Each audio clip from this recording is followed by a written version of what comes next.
능력의 비밀 그리스도의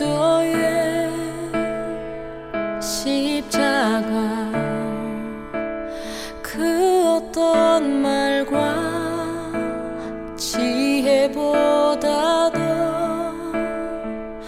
큰 능력 주의 십자가 나는 아는 능력의 비밀 이전의 모든 것 다 헛되네 십자가 하나님의 능력 십자가 하나님의 구원 십자가 나의 능력 내 구원 주님의 십자가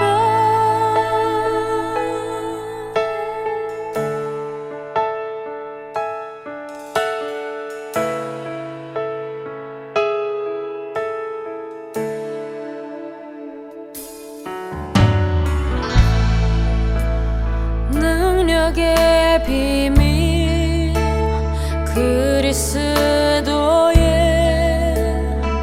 십자가 그 어떤 말과 지혜보다도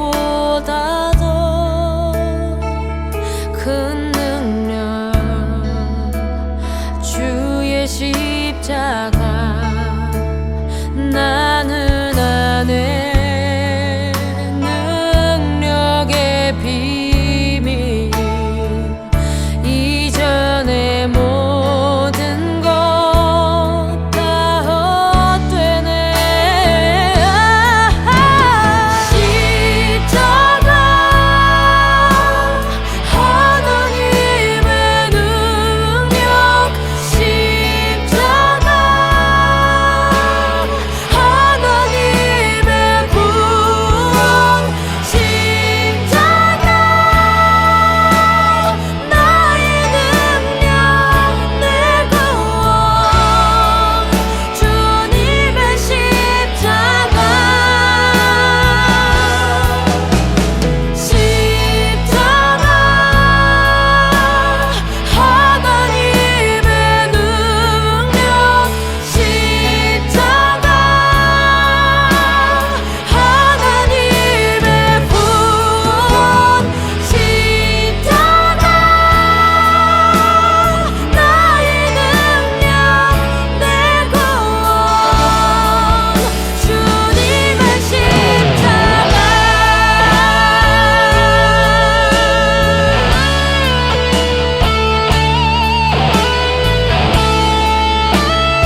지리산이 맞닿아 있는 이곳 경상남도 함양은 산양삼으로 유명한데요. 함양은 전국에서 유일하게 전 지역이 게르마늄 광맥대가 형성되어 타 지역 대비 4배에서 5배 더 많은 게르마늄이 분포되어 있다. 게다가 해발 1000m 이상 되는 지형에 씨를 뿌려 산삼과 똑같은 환경에서 재배되고 있어 영양면에서 산삼과 매우 유사하다는 평을 받고 있다. 모든 식물의 제왕 산삼. 지리산에서 왔습니다. 7년을 기다렸습니다. 산양산삼 추출액 순 100% 산삼 순백. 한 뿌리를 한 병에 담았습니다. 아무도 상상 못한 조건. 홍삼값에 산삼을 드립니다. 귀한 분께 잊지 못할 선물을 해보세요. 문의 전화 1666-1080. 지난 10년간 매달 20만 원씩 꼬박꼬박 보험 넣은 김호구 씨. 40줄에 처음 병원 신세를 졌는데 과연 그 보장 금액은?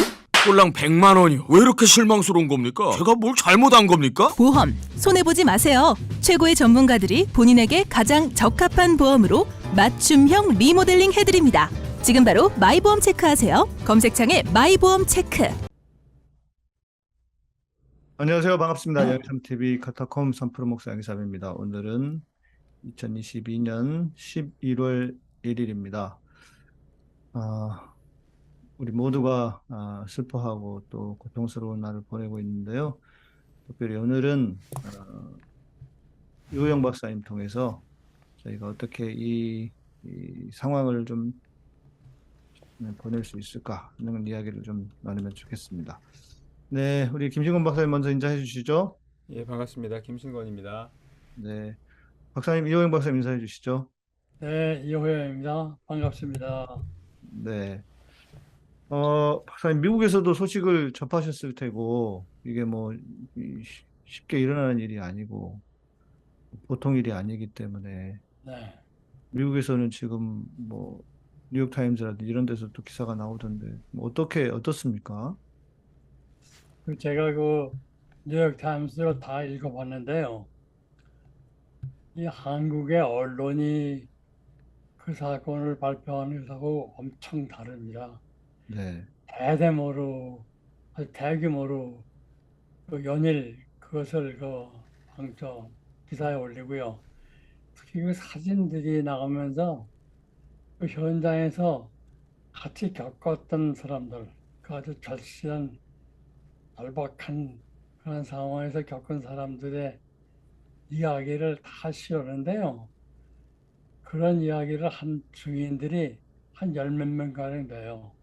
네, 그러니까 그 방송하는 규모라든지 또는 그 사람들이 겪는 그 절박한 감정 이런 것들에 대한 그 기사들이 그 한국하고는 상대가 안 되게 그렇게 많이 방송을 하고요. 그래서 내가 미국 사람들, 뭐 역시 이제 뉴욕 타임스는 좀 글로벌한 그런 그 신문이기 때문에 그러기도 하겠지만은 그 한국에서 일어난 사건을 이렇게 대대적으로 또는 깊이 있게 기사를 올리는 거에 대해서 제가 조금 감동받았습니다. 좀 한국 언론들이 좀 그런 면에서 깊이 면에서 모자라는 게 아닌가 그런 생각을 했습니다. 뭐 더 이제 얘기를 해보자면 지금 언론들은 정부를 변호하고 보호하기에 급급한 것 같고요. 있는 그대로 보도를 하지 않고 뭐 BBC라든지 뉴욕타임즈라든지 이런 데서는 사건 자체를 어디에 원인이 있었는지도 보도를 하는데 우리는 뭐 그냥 뭐 언론이 놀러 간 애들이 잘못이다 뭐 이런 쪽으로 계속 분위기를 만들어가는 것 같고 좀 너무 전부터 있었던 문제지만 정말 우리나라 언론은 너무 심한 것 같습니다. 네. 언론이 뭐 제가 느낀 것은 그 상실, 그 사랑하는 사람이나 아끼는 사람이 별세했을 적에 세상을 떠났을 적에 즉 상실을 느끼는 사람들의 감정 이것들에 대한 공감 능력이 전체적으로 좀 부족하지 않나 하는 생각이 들었어요. 이게 정말 엄청난 사건인데 그런데 이것을 충분히 그 우리 국민 모두가 그 애도하고 슬픔을 나누고 하는 그런 것을 이렇게 잘 마련해 주지 않는 것 같아요. 그래서 저는 이번에 이게 우리가 그 애도하는 거, 우리가 그 상실이 있었을 적에 애도하는 그런 그 태도, 또 그런 감정 표시, 또 이런 것을 나누는 그러한 것이 좀 부족하지 않나. 그래서 조금 저는 이번 기회에 우리가 상실이 있었을 적에 우리가 느끼는 애도에 대한 것을 좀 더 좀 이해를 하고 어떤 것인지 어떤 과정들이 이해는지 하는 것을 이해하는 것이 좀 중요하지 않나 그런 생각을 했습니다. 저도 그 영국 BBC하고 가디언은 제가 챙겨 보니까 이 사건을 어떻게 지금 바라보고 있는지를 좀 그 읽어봤는데, 아까 양 목사님 말씀하신 대로 굉장히 구조적인 측면에서의 문제점들을 지금 지적하고 있고, 또 그 사실 영국 언론들은 그렇게 개개인의 어떤 그 사연이라든지 아픔이라든지 그렇게 막 거기에 초점을 들이대는 것 같지는 않고 좀 더 큰 문제들을 지적을 네. 하고 있는 것 같아요. 네. 이 사회 구조가 왜 이렇게 바뀌었고 왜 이런 문제들이 생겼고 또 이런 것들이 예방될 수 있는 것이었는지를 지적을 하는데, 아까 선생님 말씀하신 그 양면, 그러니까 개개인의 고통에 굉장히 같이 공감하는 그런 것들과 또 사회 구조가 어떤 문제들을 만들었는지 이 원인에 대한 이야기들을 하는 거, 이 두 가지가 같이 가면서 이제 애도가 충분히 이루어질 수 있는 것인데, 지금 한국에는 저도 이제 한국에서 지금 계속 언론에 노출되고 있으면서 느끼는 생각은, 이 한국의 언론 자체가 지금 희생자들을 비난하는 혹은 희생자의 탓으로 돌리는 그런 태도들을 보이고 있는 경우가 상당히 많거든요. 왜냐하면은 정부 탓이 아니고 지자체 탓이 아니고 경찰 탓이 아니니까 결국은 희생자 탓이 되는 거예요. 그들이 뭔가 잘못된 것들이 있었고, 아니면 거기에 찾아간 사람들의 잘못, 누구의 잘못이냐를 지금 찾고 그런 식으로 몰아가는데, 사실 그게 지금 희생을 당한 분들의 유가족이나 그런 주변의 사람들 뿐만이 아니라 대부분의 국민들이 굉장히 큰 상처를 주고 있거든요. 근데 얘기를 할 수가 없어요, 지금 상황은. 하지만은 이 정말 그 상처들이 계속해서 그러한 태도와 또 그렇게 희생자들을 비난하는 태도에서 굉장히 그 많은 더 큰 상처가 지금 사회적으로 오고 있지 않은가 이런 생각이 듭니다. 우리 저는 네, 말씀하세요. 우리는 이제 세월호라고 하는 엄청난 사건을 겪었지 않습니까? 네, 음, 그리고 그거를 통해서 배웠던 것들이 분명히 있는데, 그 중에 하나가 지금 뭐 정부나 여당에서는 지금은 뭐 추궁을 할 때가 아니라 추모할 때다. 그러니까 어찌 보면 그 말이 맞는 것 같은데, 만일 정부가 혹은 그 당국이 잘못이 없었다면 그거는 맞는 말인 것 같거든요. 그런데 마치 세월호 때처럼 가만히 있으라. 이게 자꾸 연상이 되면서 어, 이제 시민들이 더 분노하고 있는 것 같고, 또 한쪽에서는 지금 정부가 당국자들이 누구도 책임지려고 하는 사람이 지금 없습니다. 어, 책임은커녕 사과 한마디도 하지 않고 있고요. 다 그냥 면피만 하려고 하고 있고, 어, 이게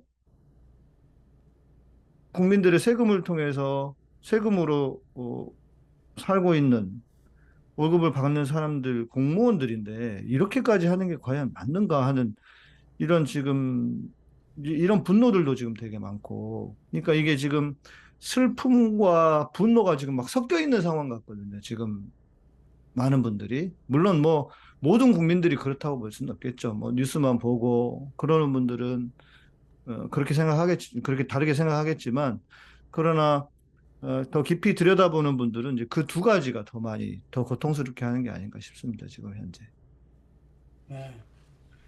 저는 아무래도 정신과 의사이기 때문에 좀 심리적인 면을 많이 이제 생각을 하게 되는데 네.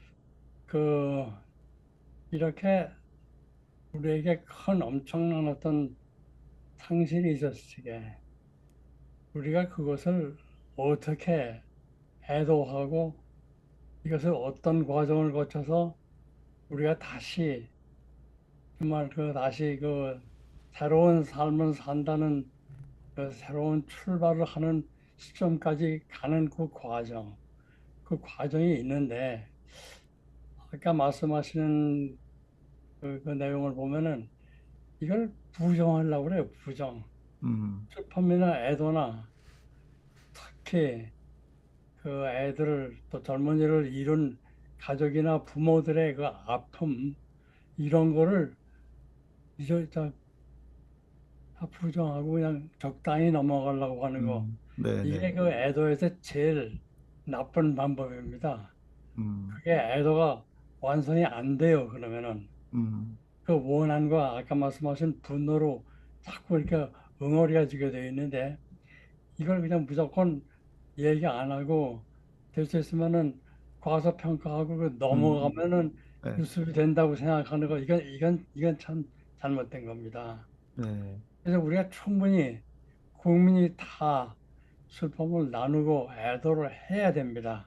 음, 그러기 위해서 이 사건의 진상이나 이런 것 내용들을 다 서로 나누고 그리고 우리가 다 같이 이 과정을 지내야지 이것이 그저 희생된 사람의 가족들의 문제로 또는 어떤 특별한 무슨 책임질 사람이 나와가지고 저 사람 때문에 그렇다 해서 다 뒤집어 쓰는 게 아니고 저는 이게 좀 더 나누어야 되는데 우선 우리가 알아야 될 것은 뭐냐면 이 상시 있었을 때 애도의 심적인 과정이 어떻게 진행이 되느냐 음, 하는 것을 네. 좀 이해해가지고 네. 그래가지고 우리가 접근해야 될 것 같아요.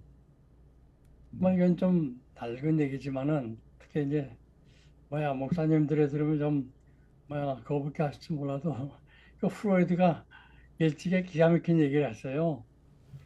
그 애도와 그 우울이라는 이제 그런 그 에세이를 하나 썼는데 네. 아주 초기에 썼어요. 1914년에 썼으니까. 그 프로이드가 한 얘기는 뭐냐면은 이 슬픔이라는 것은 무엇을 잃었을 적에 애도는 무엇을 잃었을 적에 일어나는 감정인데 네. 그 상실이 내가 사랑하는 사람을 잃으면 물론 많이 아프죠. 그러나 그것뿐이 아니고 내가 그 귀중하게 여기는 것, 즉 내가 나라를 잃었다든지 음, 또 내가 자유를 잃었다든지 또 내가 가지고 있던 어떤 이상, 꿈 이것을 잃었다든지 또는 나의 명예가 상실됐다든지 이런 상실도 슬픔을 줍니다.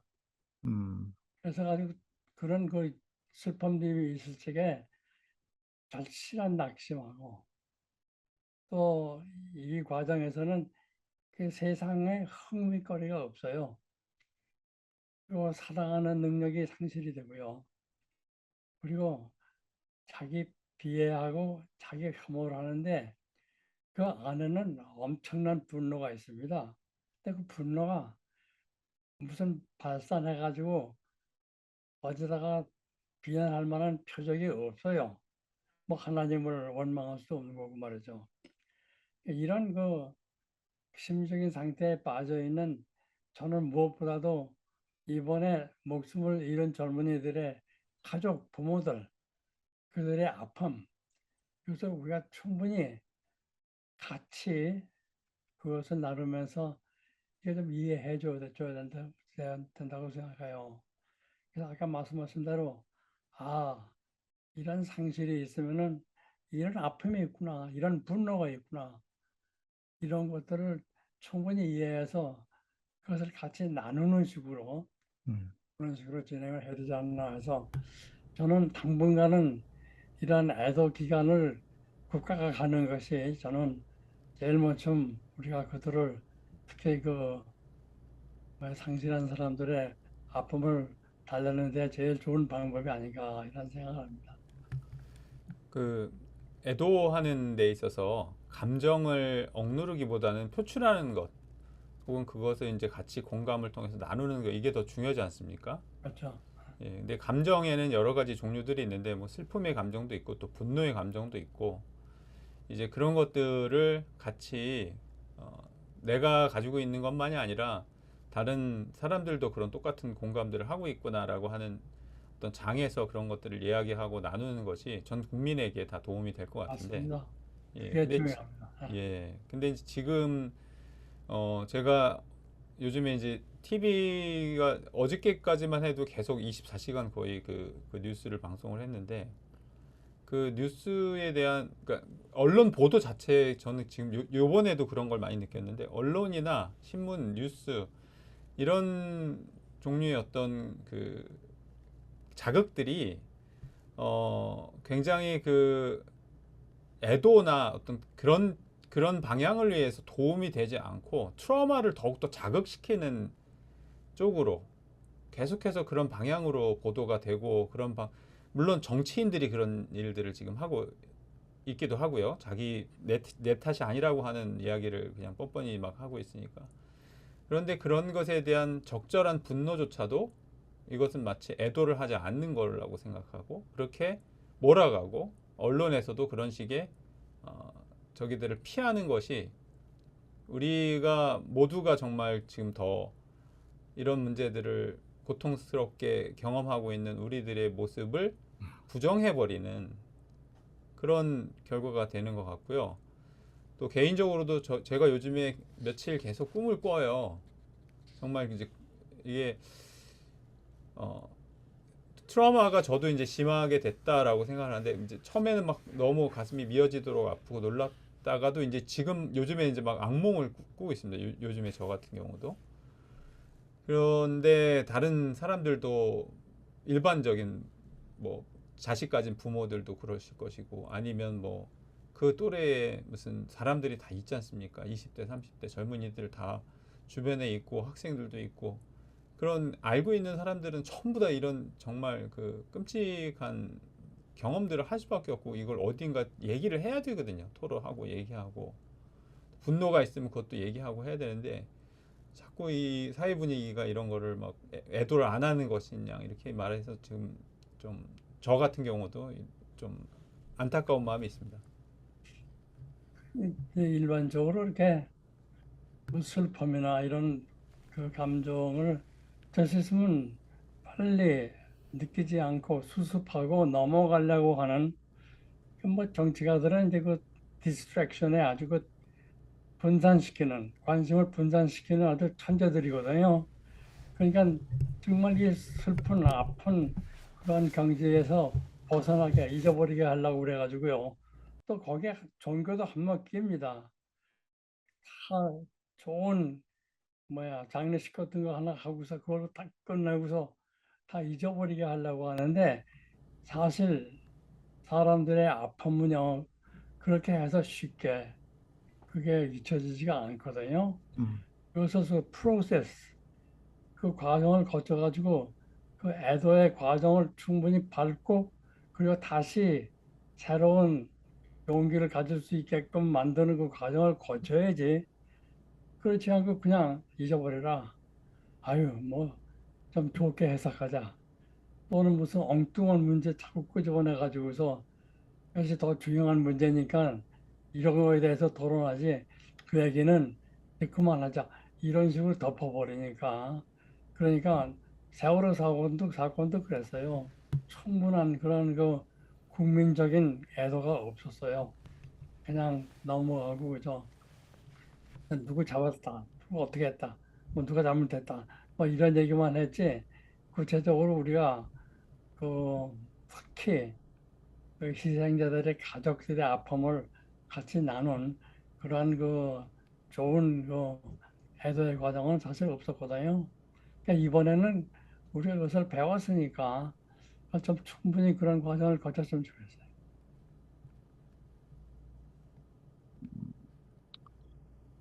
그게 과연 될 수 있을지 지금 그 정부 아래서 벌써부터 그 엉뚱한 이야기 하고 있고, 뭐 지난 이제 저희가 촛불 집회를 하고 나서 몇 시간 뒤에 일어난 일이어서 뭐 촛불 집회라든지, 그리고 그 행안부 장관이라는 사람은 서울 시내에서 소요와 시위가 있었대요. 아니, 무슨 어디에 소요가 있었냐고요. 서울에서. 결사 집회의 자유가 있는 대한민국에서 그 집회를 평화롭게 했는데도 핑계를 대면서 그 서울 시내 집회에다 경찰 병력 다 투입하느라고 뭐 경찰을 못 보냈다. 그러더니 나중에는 이제 또 뭐 어디서 무슨 논리를 개발을 해냈는지 지난해보다 훨씬 더 많은 병력을 배치했다. 지난해는 코로나였으니까 그랬던 것이고. 그러니까 계속 책임을 면피하고 또 거짓말해야 되고 이런 상황에 더 문제인 것 같습니다. 지금 뭐 이게 세월호 일어나지 말아야 될 일이었는데 또다시 일어났는데 이게 지금 박사님께서 말씀해 주시는 것처럼 그렇게 과연 정부가 이끌어 갈 수 있을지는 저는 너무 답답한 상황이고 뭐 이런 이야기 계속 해봤자 뭐 진짜 이게 이제 나중에 욕만 나올 수밖에 없는 상황인데 중요한 건 이제 이런 것도 있는 것 같습니다. 내 개인의 트라우마 지금 우리 김 박사님도 얘기했고 저는 세월호 때 제가 그 너무 몰입을 했었는지 폐쇄공포증이 왔어요. 그러니까 아이들이 막 그 갇혀가지고 물에 막 채워지고 물이 차고 이럴 때 얼마나 힘들었을까 이런 거에 대한 폐쇄공포증이 생기면서 한참 좀 지난번에도 말씀드렸을 때 한참 좀 고생을 했었는데 이번에도 혹시 그런 비슷한 뭐가 생길까 봐 제가 아니 너무 몰입하지 말아야 되겠다. 지금 저는 그런 생각 의지적으로 좀 이렇게 하고 있거든요. 고통스럽고 아프기는 하지만 내가 그렇다고 해서 해줄 수 있는 게 없고 바뀌는 게 없는데 이거 너무 몰입했다가 내가 내 스스로 나에게 또 이렇게 그 몸 건강도 상할 수도 있고 그러지 않을까? 이런 생각으로 이렇게 하고 있는데 이런 거는 어떻습니까? 아닙니다. 근데 그게요. 지금 그렇게 고민하시고 그리고 어쩔 줄 모르고 또 개인적으로 어떤 무슨 증상을 느낀다든지 이런 과정 자체가 애도에 들어가 있기 때문에 네. 그리고 이것을 거쳐 가지고서 우리가 새로운 방향으로 나가게 되어 있기 때문에 이런 것을 겪는 것이 정상이지 음, 그런 고통을 같이 나누고 느끼지 않으면은 그것은 또 정상이 아닙니다.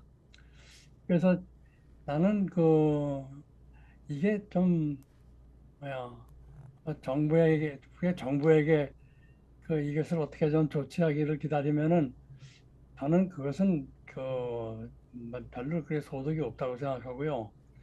우리 국민들이 말이죠. 국민들이 이렇게 상실의 아픔을 같이 나누는 운동을 서로 했으면 좋겠는데요. 제가 예를 하나 들으면 어, 어저께죠. 어저께가 이제 여기도 이제 주일이니까.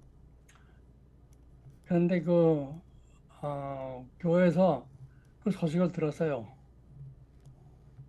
그 소식을 듣고 다 알고 있는데 좀 교회에서는 그래도 특히 그 희생자들의 가족에 대한 아픔이라든지 또는 모든 국민들이 같이 애도하는 그 심정에 대한 그 이야기를 한마디라도 해줬으면 좋겠고 기도에서 한마디라도 나왔으면 좋겠는데 한 말도 없었어요. 한마디도.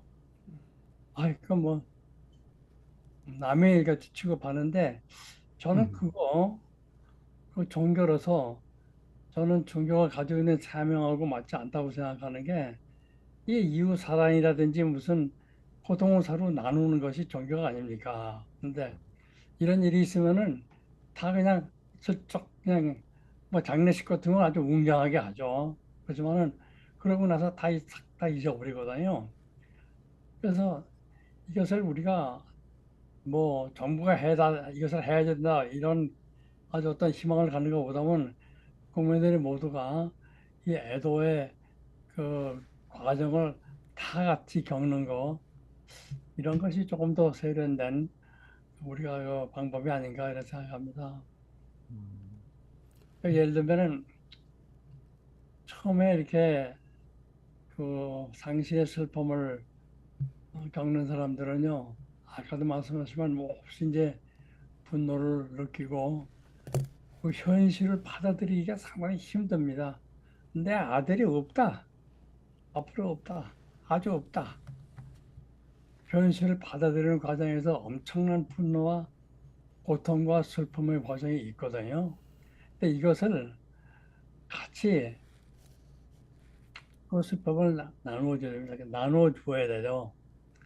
그래서 그분들이 이제 새롭게, 내가 우리 잃어버린 아들 없이도 살아가는 길, 내가 잃은 우리 딸아이 대신 어떻게 우리가 보상을 하고 살아갈 수 있는지 하는 그 길을 찾는 그 길에 가려면은 애도의 그 슬픔의 과정이 있어야 되거든요. 그래서 그것을 같이 좀 나누는 그런 운동이 좀 있었으면 좋겠어요. 저희가 한번 제가 아주 참 사랑하는 제자인 고 김수지 교수가 한 4년 전에 돌아가셨어요. 갑자기 돌아가셨죠. 그분은 정말 그 나이팅게일 국제상을 탈 만한 사랑으로 산 분인데 정말 아까운 분인데 그분이 돌아가셨어요. 그래서 우리 김 박사도 알고 있는 소통과 담론 치료 공동체에서 다 모여서요. 그거에 대한 이제 추모를 했어요. 추모를 하는데 여러 사람들이 좋은 얘기를 많이 했는데 그중에 그 안병원 씨가 마지막에 하는 얘기가 내가 기억이 남는데 우리 같이 다 울자고 말이죠. 아니 막 울고 실컷 우리가 그 슬픔 같이 나누자고 말이죠. 내가 그 얘기를 듣고 좀 감명받은 것이 이런 데 뭘 할 수 있다는 것이 별로 없습니다. 같이 맞아요. 있어주고 맞습니다. 예. 같이 생각해주고 그리고 그분들의 심정을 공감하고 하는 그것이 제일 가장 효과적인 같이 애도하는 방법이지 무슨 얘기를 합니까? 좋은 얘기 할 얘기 없어요. 그 한다고 해서 들어오긴 하겠습니까, 그게? 네. 그래가지고 이분들이 결국 그 애도를 참고 새로운 관계 이것을 찾게 하려면은 역시 관계가 있어야 되거든요. 혼자서 그 애도를 극복하는 게 아니라 같이 공동체에서 같이 하는 것이 그분들을 돕는 방법이기 때문에 저는 이것을 그분들을 놓고 홀로 두고서 그분들 혼자 이것을 해결하려는 것은 좀 옳은 길이 아니라고 생각합니다. 제가 사실 그 감리교 목사님 중에 정말 충격적인 그 사건이 꽤 오래전 일입니다. 지금 은퇴하신 감독이라는 분이었는데 저 외국에서 쓰나미 사건이 일어나서 사람들이 많이 죽었거든요. 인도네시아인가 아마 그랬을 거예요. 동남아시아에서. 그때 그거를 설명을 하면 설교에서 이야기를 하면서 마치 예수님 안 믿어서 그렇게 사람들이 저주받아서 죽었다. 그거를 뻔뻔하게 그냥 그 선교 단상에서 얘기를 하고 그게 저는 지금도 잊혀지질 않는데 어떻게 수많은 사람들이 죽어가는 그 상황 정말 내가 그들의 얼굴과 이름 모른다고 할지라도 그 상황을 그렇게 자기가 하고 싶은 이야기의 도구로 그렇게 사용을 해먹으면 사람의 비극과 사람의 눈물과 아픔을 그런 식으로 그것도 종교라는 탈을 쓰고 그렇게 할 수 있는가 그리고 분노를 했었는데 지금 사실 저는 지금도 잊혀지지 않거든요. 근데 아마도 이런 사건들을 만났을 때도 종교인들은 혹은 뭐 목사님들이라고 지칭을 우리가 해도 무방하기는 하겠지만 뭔가 이것을 통해서 뭐 하나님의 뜻, 뭐 섭리, 예정 뭐 이런 얘기들을 계속 찾아내려고 하는 이유는 결국 이런 것들을 도구화하려고 하는 경향이 많거든요. 자기가 원하고자 말하고자 하는 전하고자 하는 메시지에 어떤 도움이 될까 해서 근데 절대로 그런 짓은 하지 말았으면 좋겠습니다. 이거는 이건 아주 정말 공감합니다. 제가 말씀을 좀 하려고 해도 못하는데 저는 이런 사건이 있었을 때 목사님이 그것은 하나님의 뜻이라고 얘기할 적에 저는 소름이 끼칩니다. 음, 그리고 엄청난 증오감이 생겨요. 근데 정말 이런 비극을 말이죠. 이 비극을 하나님이 무슨 그 뜻으로 이런 그 비극을 사람에게 어, 일어나게 합니까? 저는 그런 일을 도저히 상상할 수 없는데 무언가로 이것을 설명하려고 하는 거 설명이 안 되는 것들도 있거든요. 네, 근데 맞습니다. 무슨 뭘 확실한 걸 해가지고 이거다 이러고 외치는 그런 식의 그 설교를 들으면은 정말 얼마나 그 속으로 정말 분노가 일어납니다. 그러니까 제가 그런 그 교회를 얘기해서 안 되겠습니다. 오늘 제가 예를 들었는데 그 위에 이외에도 말이죠. 여러 가지 특히 정치권에서 말이죠. 저는 distraction 관심을 딴 데 던져가지고서 이런 일을 수습하려고 하는 그런 방법. 그 시간이 가면 다 잊혀진다는 이제 그런 식으로 가는 것. 저는 그것은 참 보기 좋지 않습니다. 아마 지금도 지난 주일에도 그런 비슷한 이야기 했던 목사들이 있을 것이고, 또 이제 할로윈 자체가 무슨 뭐 마귀들 무슨 막 그 분장하고 이런 거다 하면서 또 그거 가지고 이야기했던 사람들이 있고, 지금도 제가 페북에서도 봤어요. 예. 그리고 또 교회 목사님이 뭐 그런 다른 뭐 이야기했다는 얘기도 봤고, 이거는 영원히 끝나지 않을 숙제 같은 일인 것 같고요. 계속 이상한 소리 하는 분들이 있는 거는 종교가 종교 역할을 하지 못하는 시대니까, 뭐 이런 일이 일어날 때마다 그냥 미리 걱정이 됩니다. 또 무슨 이상한 소리를 할까?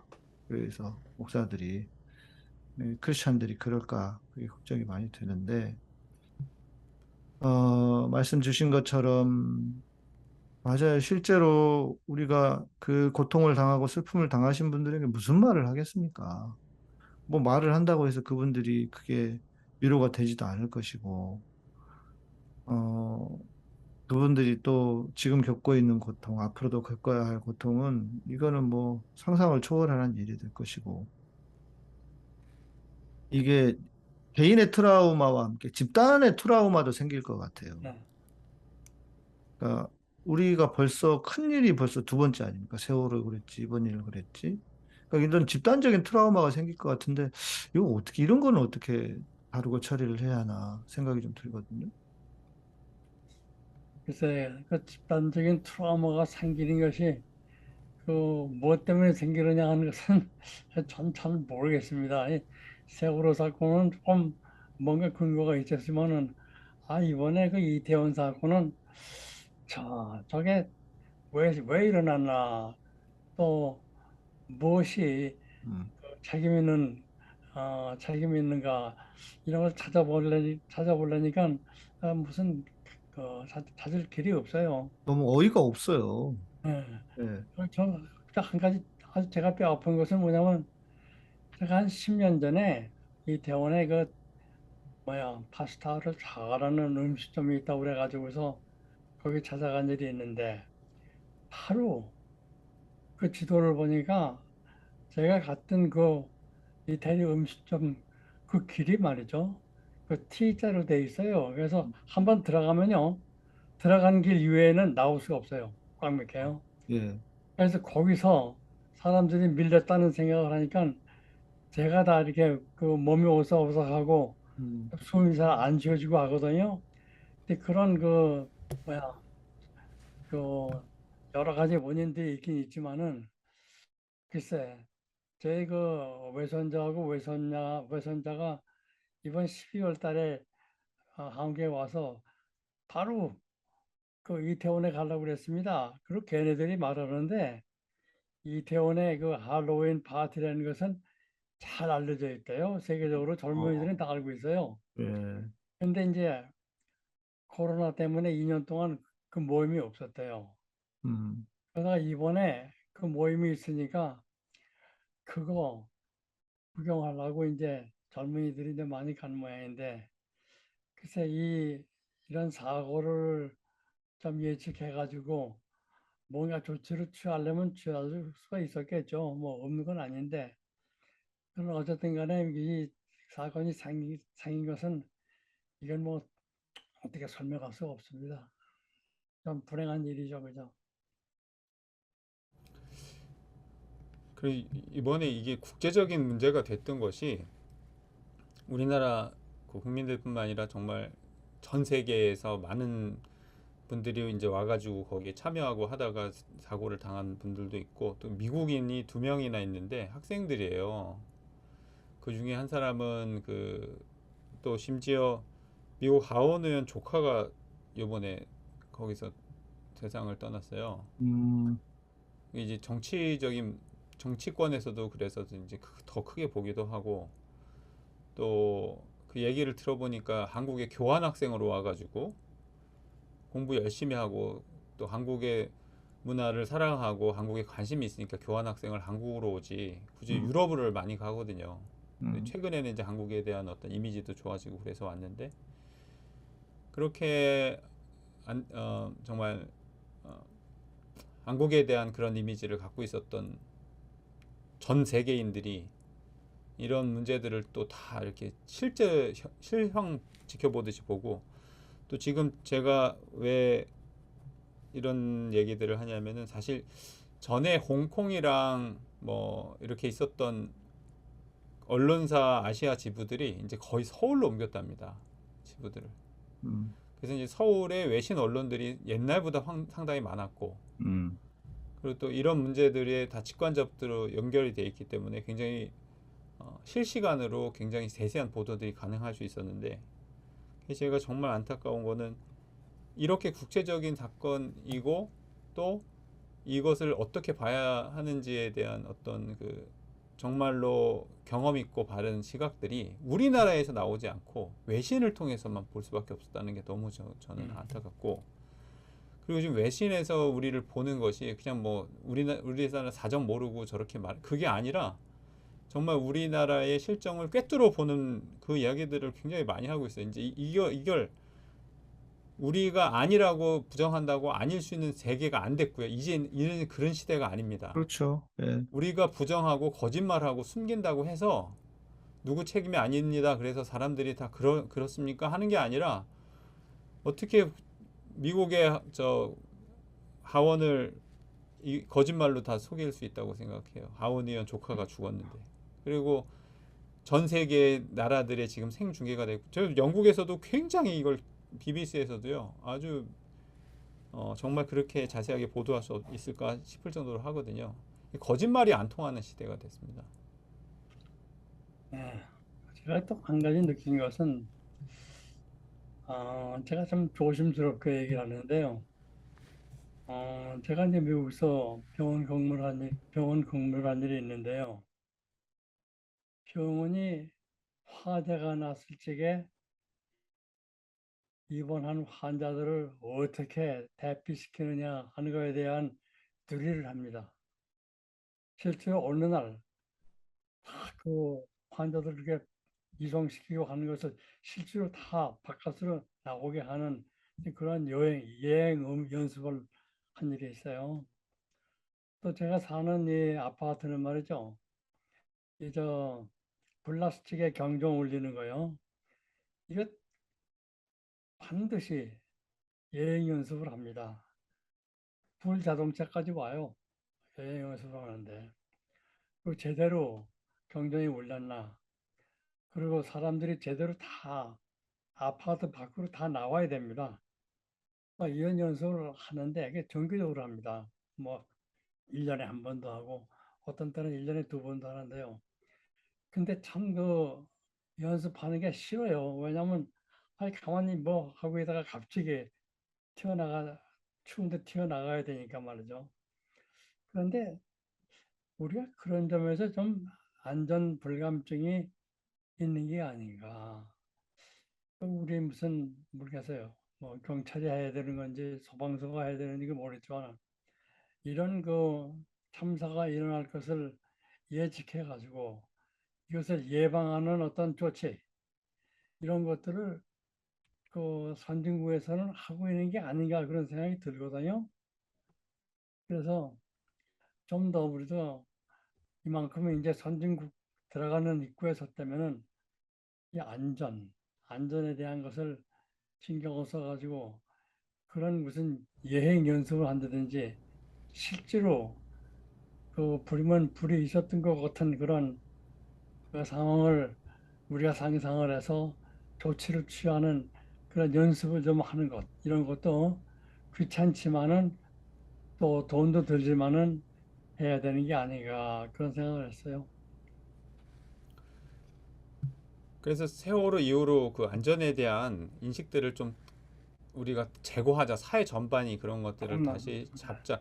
그런 얘기를 수도 없이 하는데 그것을 단순히 정치적인 구호, 그 어떤 정권을 향한 비판이라고 자꾸 생각을 하고 그거를 해체하고 그거를 비난하고 그거를 무력화시키는 데만 정권을 집중했기 때문에 이런 결과가 또 오지 않았나 생각이 들고, 또 사회 시스템이라는 것 자체가 생각보다 쉽게 무너질 수 있었다라고 느끼는 것도, 당장 작년하고만 비교했어도 작년에 경찰을 배치하는 어떤 흐름이라든지 아니면 보행자들의 흐름을 통제하는 것이었든지 그게 올해도 그대로만 유지됐어도 딱히 무슨 변동이 크게 없었다고들 얘기를 하거든요. 그러니까 더 많이 왔다거나 아니면 무슨 천재지변이 있어 그런 게 아니라 작년하고 똑같았는데 똑같은 사고가 났다는 거는 그 시스템만 그대로 유지를 했었어도 나지 않았을 사고를 였을 거라는 거죠.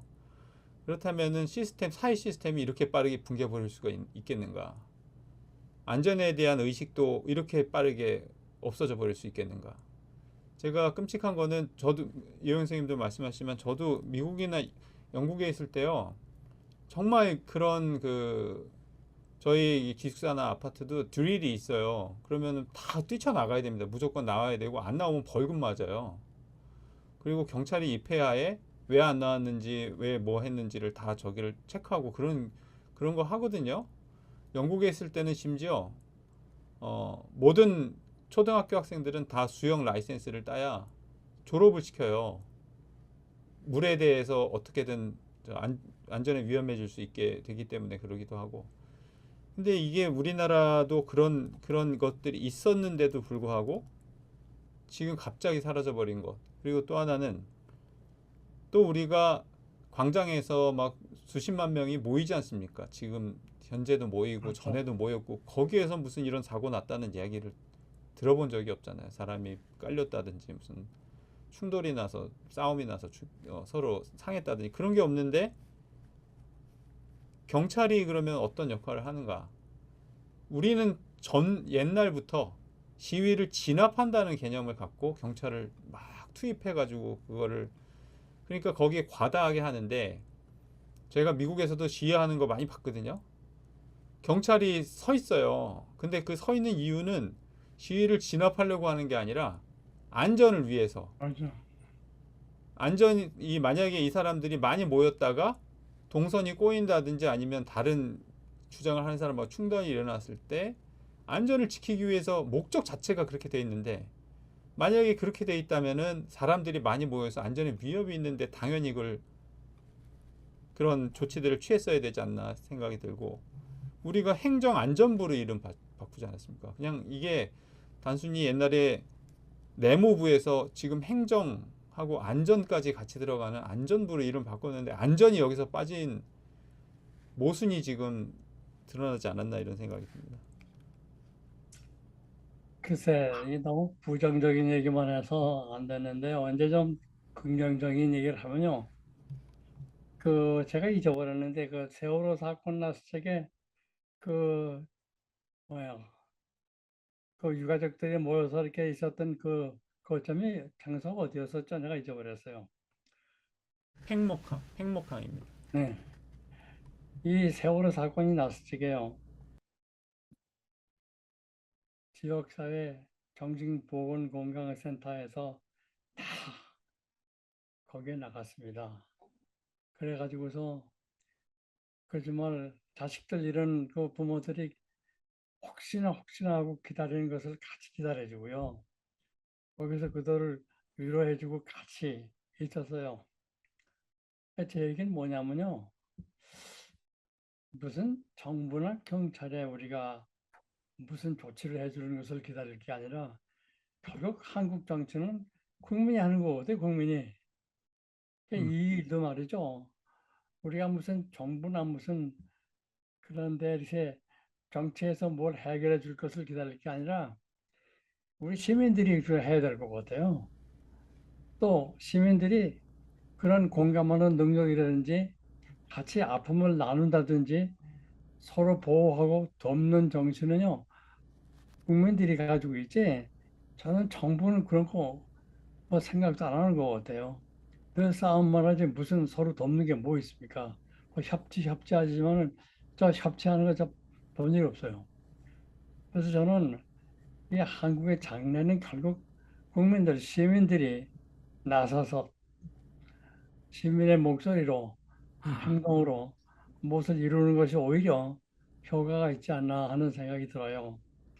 제가 이게 애도에 대한 얘기를 하는 이유는 이런 걸 다 국민들이 이해해 가지고서 우리가 같이 애도하고 슬퍼하고 서로 돕고 이렇게 그 하는 것을 이 전체적인 그 분위기를 국민이 만들어야지 이 정부나 무슨 경찰에 의해서 의뢰할 게 아니라는 생각이 듭니다.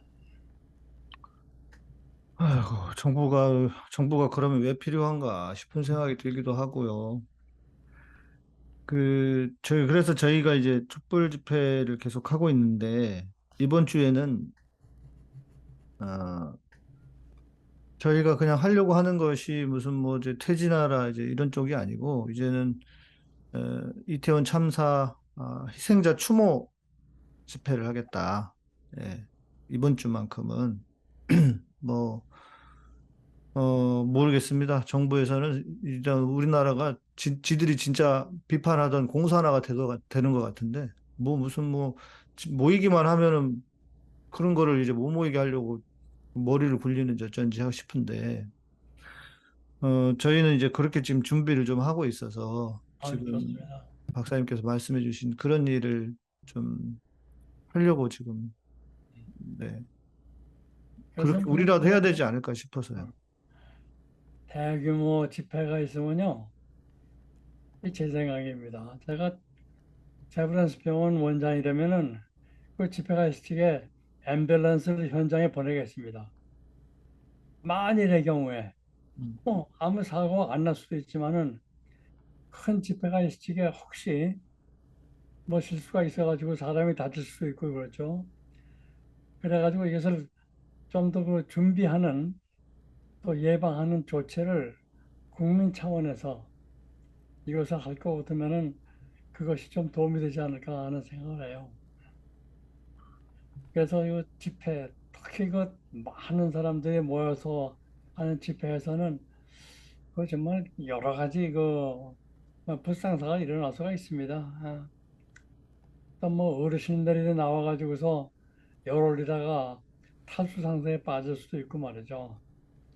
그래서 그런 거에 대해서 다 준비를 해서 뭐 물 공급을 한다든지 말이죠. 뭐 네. 여러 가지 조치를 해서 안전 기한 것을 국민들이 다 각자 알아서 할 것 같으면은 그것이 도움이 되지 않을까 하는 생각을 합니다. 또 그런 마인드들이 국민들이 있습니다. 없는 게 아니에요. 전 세월호 사건에서 절실히 느꼈어요. 그래도 우리나라에 좋은 사람들이 많구나 하는 생각을 맞습니다. 맞습니다. 봤어요. 아니, 우리 시민들 수준만큼만 정치인들이 되면 뭐가 걱정이겠습니까? 뿐만 아니라 지금 모든 영역이 대한민국이 잘하고 있는데 이 정치가 제일 문제 아닙니까, 실은. 참. 그러니까 저희가 뭐 역사적으로 이미 역사가 되었는데 수백만의 사람이 모였는데도 아무런 사고 없이 아무런 유혈 충돌 하나 없이 그렇게 매번 집회를 해왔던 그런 세계적으로 유례가 없는 그런 나라였잖아요, 우리가. 그리고 최근까지도 우리는 뭐 집회는 그렇게 해왔고 사고 하나 없었고 뭐 우리가 볼 때는 몇십만이 모였는데도 그런데 뭐 언론에서는 또 우리한테 이제 그런 질문들을 하는 것 같아요. 사람들이 많이 모인 곳에서 사고가 났는데 이렇게 많이 또 모여도 되느냐 뭐 이렇게 얘기를 해요. 그래서 언론들이라고 하는 게 어떻게든 좀 이렇게 못하게 하거나 이슈, 안 좋은 쪽 이슈를 만들려고 질문하는 것 같은데, 그거랑 이거랑 집회의 성격도 다르고, 우리는 다 안전 요원들도 다 있고, 저희들 그 자원봉사자들이 다 있거든요. 그리고 마지막 청소까지 다 하고요. 그러니까 우리의 어떤 시민의식은 뭐 정말 세계에서 추정하기 힘들 정도로 특히 집회에 있어서는 세계적인 민족입니다. 그런데 이런 어, 이런 행사에 뭐 주최 측이 없어서 뭐 그렇다고 벌써부터 뭐 이제 법적인 뭐를 피해가려고 뭐 아유 지금 이게 벌써 오늘 아침에 나오는 기사들 보면요 진짜 가관도 아니고 정말 이게 이런 인간들이 왜 필요하나 싶은 정도로 그리고 와 이게 사람들인가 이런 죽음 앞에서 이렇게 어떻게든 자기들 책임만 면피하려고 하는 뭐 이런 생각이 드니까요 좀 너무 화가 나고 때로는 무력감에 빠지기도 하고. 예. 아, 아니, 이게 좀 오래된 이야기이긴 하지만은 2002년 그 월드컵 했을 때 정말 뭐 수백만 명이 거리로 쏟아져 나와서 그땐 뭐 주최 측이 있었나요? 그리고 행사 지역도 없었고 그래도 거기에서 무슨 인사사고가 났다든지 이런 저기는 전혀 없었지 않습니까? 그 시민의식이 그뿐 아니라 청소하는 사람도 있었어요. 거기 나와 있는 사람들이요. 그렇죠. 자발적으로 청소하는 사람도 아, 있었습니다. 다 그리고 제 외손자하고 그 외손녀가 이번 겨울 방학에 한국에 오겠대요. 그래서 왜 그러냐 했더니 가장 안전한 나라가 한국이래요. 그러니까 구라파에 가면 그 뭐야 쓰리가 뭐그 픽파켓에 도둑이 많아요. 그런데 한국이 제일 안전하대요. 뭘 잊어버리면은 지하철에서 잊어버리면은 나중에 그거 보관하는 장소에 가면 다 있대요.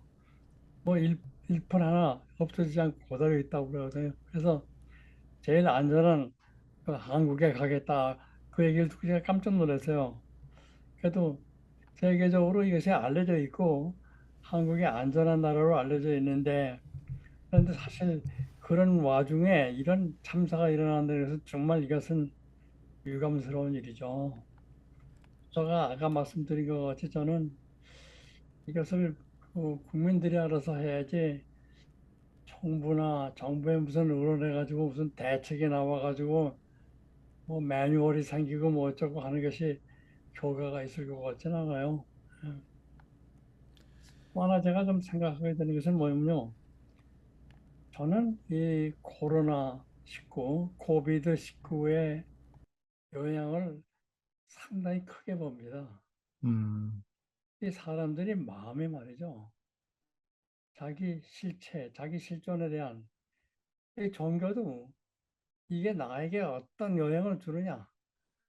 내가 중심이 돼가지고 생각하는 즉 병 예방을 하다 보니까 내가 해야 되거든. 내가 손 씻고 내가 거리 둬야 되고 사람들이 개인 중심으로 돼가지고요. 자기 생각하는 그러한 그 경향들이 많아요. 저는 그래서 이런 애도도 공동체 정신으로 같이 슬퍼하고 같이 슬픔을 나누고 하는 그러한 지금 구조가 안 돼 있거든요. 네. 잘 모이질 않아요. 그래서 이 코비드 영향 때문에 오는 이러한 이것도 좀 우리가 생각을 해서 특히 이제 교회도 그렇죠. 아, 이제 나의 영혼이 하나님을 찾으면 됐지 교회를 갈 게 뭐 있느냐. 그리고 교회에서 가졌던 소위 그 친교라든지 교회가 가지고 있던 공동체 정신 이런 것들은 지금 별로 그렇게 사람들이 찾지 않는 것 같아서 이런 사건이 일어났을 적에도 우리가 아까 말씀드린 것 같이 이 남하고의 관계에서 얻는 위로라든지 힘이라든지 이런 것이 지금 이 코비드-19 때문에 상당히 위축되어 있지 않나 하는 그런 생각을 하게 됩니다. 그 세월호 때하고는 좀 다른 것이, 세월호 때는 유가족들이 이렇게 모여 있고 그 유가족들이 뭔가 같이 단체적인 그 조직도 만들고 할 수 있었을 텐데, 지금은 이제 그게 없지 않습니까?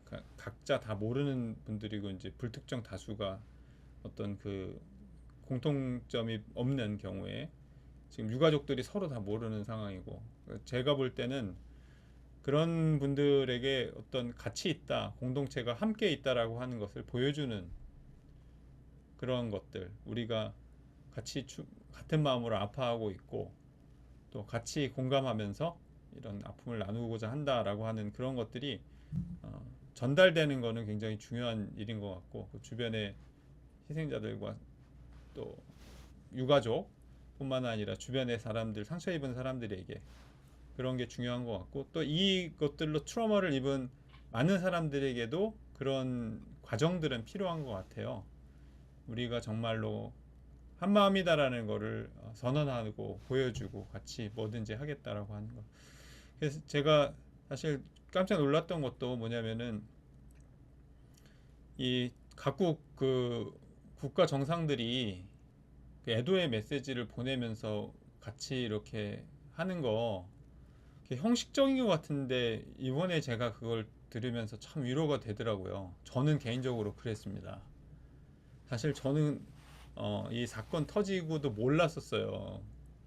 그러고 나서 늦게 이제 주일날 아침에 늦게 알게 됐는데, 뭐 각국에서 벌써 이제 보도가 되고 애도 메시지가 오는데, 그걸 들으면서 정말 충격 속에서도 우리나라를 이렇게 기억하고 전 세계에서 같이 서 있고 동참하려고 하는구나라고 하는 데 대해서 정말 감사하고 위로가 됐습니다. 그런 것들을 유가족들에게도 전달이 됐으면 좋겠어요.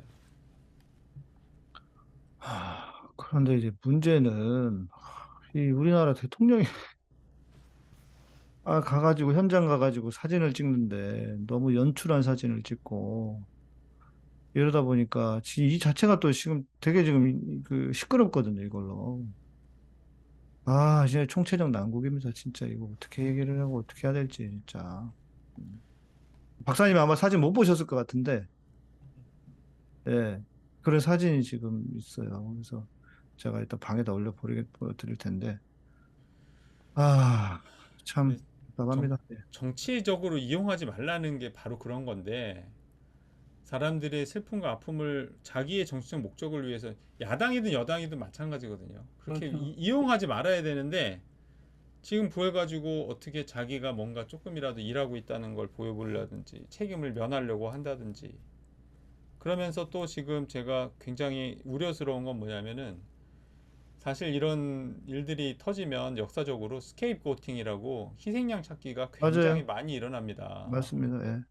그래서 굉장히 그 뭐 정말 죄가 없는 사람도 그럴 수 있고, 아니면 사소한 문제가 있는 사람도 스케이프고팅에 잡혀 들어갈 수가 있어요. 그러면은 그 사람들을 막 비난하고 몰려들어서 희생하고 집단적으로 린치를 가해서 마치 공동체가 가지고 있는 문제를 해결하는 것처럼 그렇게 해서 밖으로 쫓아내는 그런 거를 지금 하려고 하는 것 같은데, 그런 거를 하지 말고 지금은 그냥 정말 정치적인 것을 뺀다 그러면, 정치라는 거는 책임자가 책임 소재가 어디, 이게 아니라 나의 정파적인 목적을 위해서 이걸 활용하는 거, 그걸 하지 말자는 거고, 책임자가 어떤 건지 사건이 어떻게 된 건지 그거를 우리가 아는 거랑은 별개의 문제거든요. 그건 정치가 아니거든요. 그게 어떻게 정치입니까? 왜 그렇죠. 이런 일이 일어나는지 이해하는 거지. 저희가 상갓집에 가서도 제일 먼저 하는 게 그거예요. 어떻게 들어가셨어요? 그렇죠. 어쩌다가. 그리고 그거를 내가 알고 나서 이해가 되고 나서 그 다음에 애도가 되고 같이 공감이 되는 건데, 지금 그 상황은 해놓고 마치 놀러 가서 자기들이 가지 말아야 될 것에 놀러 가서 그렇게 했다가 그런 식으로 비난을 해놓고 애도를 지금 한다는 거는 앞뒤가 안 맞거든요. 그런 거를 하지 말고 좀 정말 애도하고 정말 왜 그랬는지 이해가 되고 같이 공감하고 슬픔을 느끼는 나누는 그런 기간이 됐으면 좋겠습니다. 그리고 진짜 애도 안에 포함돼야 될 거는 사후 처리도 중요하지 않습니까? 지금 유족들이 난리랍니다. 그 정부에서 말만 하지 아무것도 돼 있질 않아가지고. 그러니까 지금 뭐 지금 정부라든지 당국자들에 대한 무능이라고 해야 될까, 이 무책임이라고 해야 될까, 그거를 지적하지 않을 수가 없는 것 같아요. 그러니까 벌어진 건 벌어진 거야, 사고가. 그러면 이후라도 최선을 다해서 정말 조치를 하고 그분들 마음이 다치지 않도록 하고, 그리고 그 돌아가신 분들에 대한 최고의 예우를 해야 되는데, 세상에 정부 그 강요들이요, 영정 사진도 없는데 가가지고 조문하고 갔어요. 이게 뭡니까? 이게 도대체 어느 나라 예법에 이런 게 있는 거냐고요. 그러니까 이게 지금 그러니까 제가 웬만하면 이런 얘기 안 하고 싶은데, 박사님하고 방송하는 시간에 안 하고 싶은데, 이게 지금 이런 형국이라, 이게 이게 도대체 무슨 상황인가, 저는 이해가 잘 안 돼요, 진짜로. 해도 너무하는 거. 사실 6.25 전통에서는 그, 그 상을 치르고 또 이제 상을 치르면서 곡을 하지 않습니까? 곡. 그렇죠. 예. 그리고 우는 것도 뭐 어이 어이 하고 우는 것도 있고 애고 애고로 우는 것도 있고 해가지고요. 이 울음을 오히려 이렇게 일으킵니다. 이렇게 하면 고가기 시작하면은 사람들이 또 울어요. 그래가지고 그 애도의 슬픔을 느낄 수 있는 그런 계기를 만드는 것을 규칙적으로 하거든요. 돌아가시고 나서도 제사 때는 그거 하게 돼 있어요. 곡하게 돼 있거든. 네, 이런 맞습니다. 것들이 다 그 상실에 대한 애도를 잘 그 과정을 원만하게 치우게 하기 위해서 만들어 놓은 제도인데 지금은 뭐가 없어요. 그냥 아무것도 없이 그죠?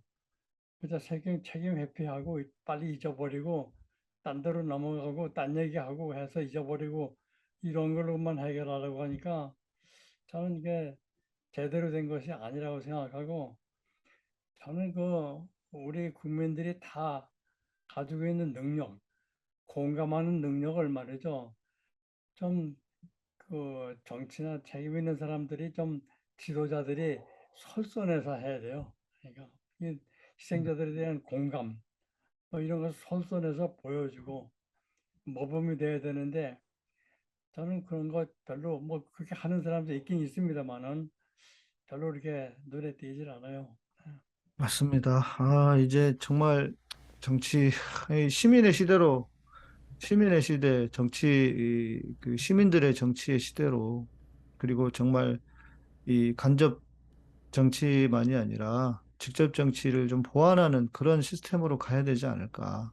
그런 생각이 좀 간절합니다. 이번 일을 겪으면서. 뭐 더 이야기를 하면은 욕만 나올 것 같아. 지금 상황이. 어, 그, 사장님, 그 유족들은 어떻게 해야 됩니까? 이런 일을 겪었을 때 유족들은. 그 제가 이제 일찍이 부모를 잃고서 장례식도 치르고 했는데요. 제 기억에 남는 게 저희 어머님이 돌아가셨을 때 누가 와서 나하고 같이 있어 줬는지 음, 하는 기억이 나고요. 누가 안 왔는지도요, 다 기억합니다. 어, 그 내가 이게 왜 그럴까 생각하는데요. 같이 있어 주는 것이 정말 우리에게 상실 있는 사람들에게는 큰 위로가 됩니다. 음, 더군다나 뭐 말로 무슨 얘기를 합니까? 이런 분에게. 맞습니다. 예. 예.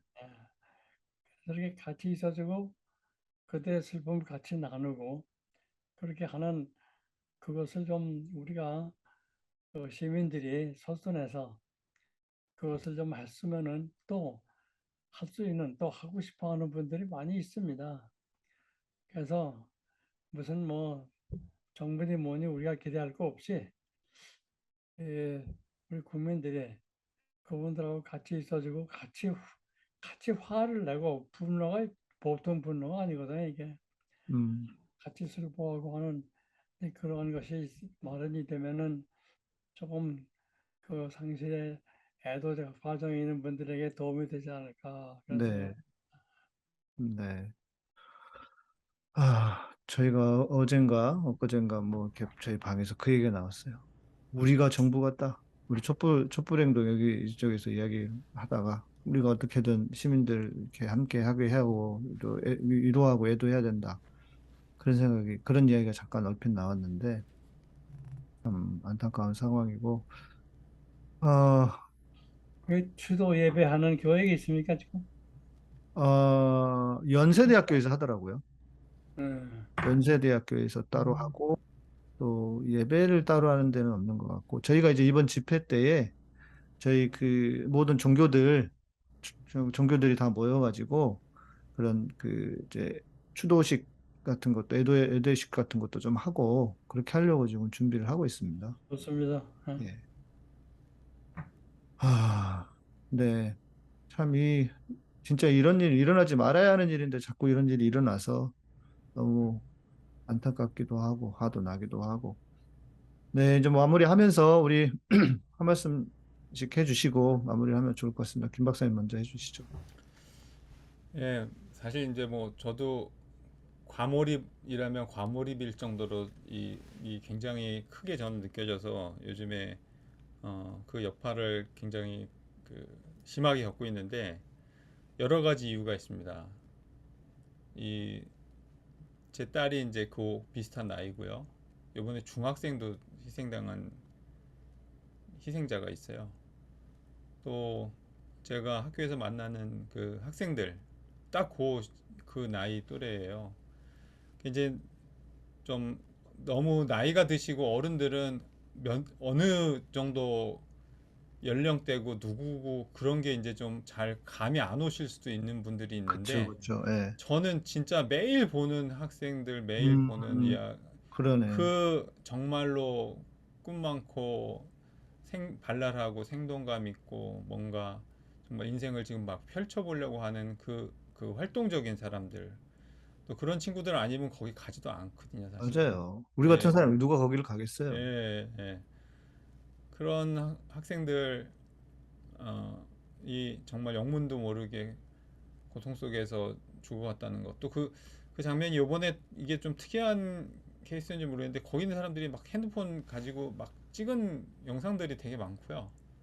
또 뭐 심지어 인터넷 방송을 거기서 직접 하기도 하고 막 그러니까 그런 이미지들이나 실제로 어떤 일이 일어나는지가 굉장히 좀 피부로 많이 와닿아요. 음, 내 얘기 같고 난 정말 남의 것 같지 않거든요. 근데 저뿐만이 아닌 것 같아요. 수많은 사람들이 이런 이야기들을 꺼내지 못하고 자기가 이제 개인적으로 이 사회 분위기도 그렇고 이게 뭐 정치적으로 비춰져서 무슨 반정부주의 저기 비판이라고 생각할까봐 자기 검열하고. 맞아요. 근데 이런 것들이 나 스스로도 그렇지만은 우리 사회 전체가 점점 이런 다시 한번 더 큰 트라우마 속으로 들어가 버리고 그래서 이것을 치유하는데 또 수십 년이 걸릴 만큼 아주 아픈 상처로 남지 않을까 걱정이 되거든요. 그래서 저는 아까도 제가 말씀을 드린 거지만은 이게 왜 그런지를 얘기하는 건 더 중요한 일이고 분노가 있다면 분노도 표출하고 그것도 나뿐만이 아니라 다른 사람들도 이런 똑같은 생각과 분노를 가지고 있다는 사실을 나누는 거 이것이 사회를 병들게 만들고 아프게 하는 게 아니라 사회를 오히려 치유할 수 있는 트라우마를 다 같이 대처하고 이것을 조금 더 경감할 수 있는 그런 방법이라는 생각이 들고 그래서 어떻게든 장을 좀 만들어야 이야기할 수 있는 장들이 있어야 되지 않나 이런 생각을 합니다. 정말 뭐 개인적인 아픔과 함께 얼마나 그 아프시겠어요. 유가족들이. 제가 기억나는 장면이 하나 있는데 뉴스에서 나왔거든요. 지금 그날 이제 연락이 안 된 자녀들이 많으니까 경찰서에 오고 센터에 와가지고 확인을 하는 거예요. 막 확인을 하는데 어떤 부모 한 분이 확인을 했더니 자기 아들이 살아있다는 거를 뭐 인천에 어디 집에 있다는 걸 발견했어요. 그리고 되게 기쁜 마음으로 가야 되는데 그 아주머니가 가다가 갑자기 주저앉아서 막 우시는 거예요. 그래서 왜 우시냐 그랬더니 내 아들은 살았지만 쟤들은 죽었는데 내가 어떻게 기뻐서 집에 갈 수가 있겠는가. 이게 제가 그 마음입니다. 뭐 모든 사람들이 다 그럴 텐데 그러길 바라고, 이런 사회가 아픔에서 조금이라도 빨리 치유됐으면 하는 게 저의 바람입니다. 저는 아까 이야기한 것을 다시 되풀이하는데, 저는 그 코비드-19 때문에 일어나는 여러 가지 좋지 않은 영향으로 모두 개개인이 자기의 실체에 대한 것, 자기에 대한 염려, 안전, 이것에 신경을 집중시키기 때문에 인간이 가지고 있는 공동성, 다 같이 안전하고 다 같이 좋아하고 슬퍼하는 이 소위 그 사회성을 젊은 아이들이 잊어버리지 않을까 하는 것이 상당히 걱정이 됩니다. 그래서 우리가 이 공감하는 능력이 살아야지. 그래서 공동체로서 우리가 살아가야지.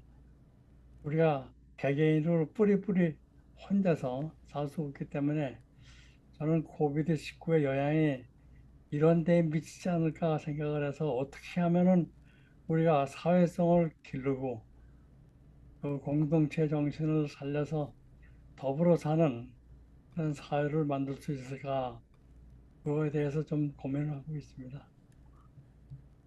네, 참 지금 상황에서는 우리가 힘이 없다는 게 너무 아쉬워요. 정말 뭐라도 좀 힘이 있어서 좋은 세상을 만드는데 조금이라도 더 구체적으로 도움이 됐으면 좋겠다 싶은데 아쉽고 안타깝기만 하고 그렇습니다. 우리 시청자분들 여전히 또 앞으로도 한참이나 더 고통스러운 시간을 보내실 텐데 우리 유족분들 생각하시면서 또 우리 박사님 말씀해 주신 것처럼 함께 해야 된다. 함께 있는 것이 가장 큰 것이다. 기억하시면서 우리가 할 수 있는 것들 좀 해보셨으면 좋겠습니다. 그럼에도 우리 모두 힘을 내시고 또 애도와 함께 바른 진실이 무엇인지를 찾아가야 하는 것이 또 우리가 해야 할 일인 것 같기도 하고요. 네, 오늘 두 분 감사드리고 우리 시청자분들에게 좀 많은 위로가 됐으면 좋겠다 생각이 됩니다. 고맙습니다. 저희 다음 시간에 뵙도록 하겠습니다. 고맙습니다. 감사합니다. 감사합니다.